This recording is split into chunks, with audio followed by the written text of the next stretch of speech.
श्री स्वामी समर्थ. कसे आहात? मस्त आहात ना? तर मस्तच राहा.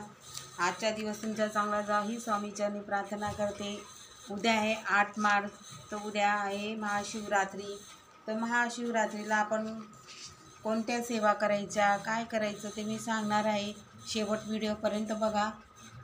माघ चतुर्दशीत महाशिवरात्र म्हणतात.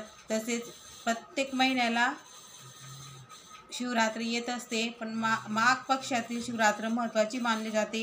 हा दिवस भगवान शंकराच्या उपासनेचा मानतात.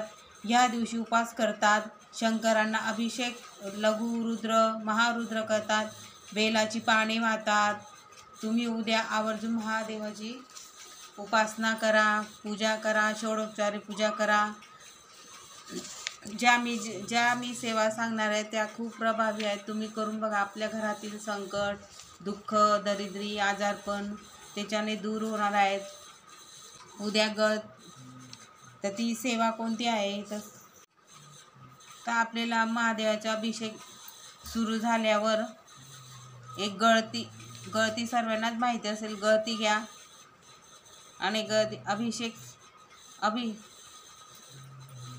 महादेवाच्या पिंडीवर अभिषेक करताना आपल्याला कोणत्या सेवा करायच्या आहेत? तर सर्वात प्रथम आपण कोणतीही पूजा करताना सर्वप्रथम गणपतीची पूजा करतो. म्हणून एकदा अथर्वशीर्ष, 2 मराठी रुद्राभिषेक, मराठीत नाही तर संस्कृतमध्ये 1 वेळा, गायत्री मंत्र 24 वेळा किंवा 1 माळ करू शकता.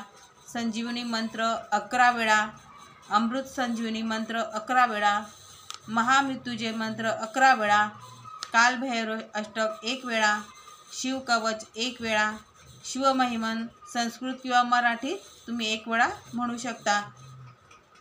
शिवमहिमन, द्वादश ज्योतिर्लिंग स्तोत्र 1 वेळा, रामरक्षा 1 वेळा, श्री सूक्त 1 वेळा, शिव अष्टोत्तर नामोली 1 वेळा, शिवहर शंकर हा मंत्र 11 वेळा.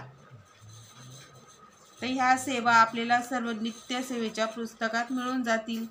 तर तुम्ही या सेवा आवर्जून करा. खूप प्रभावी सेवा आहेत.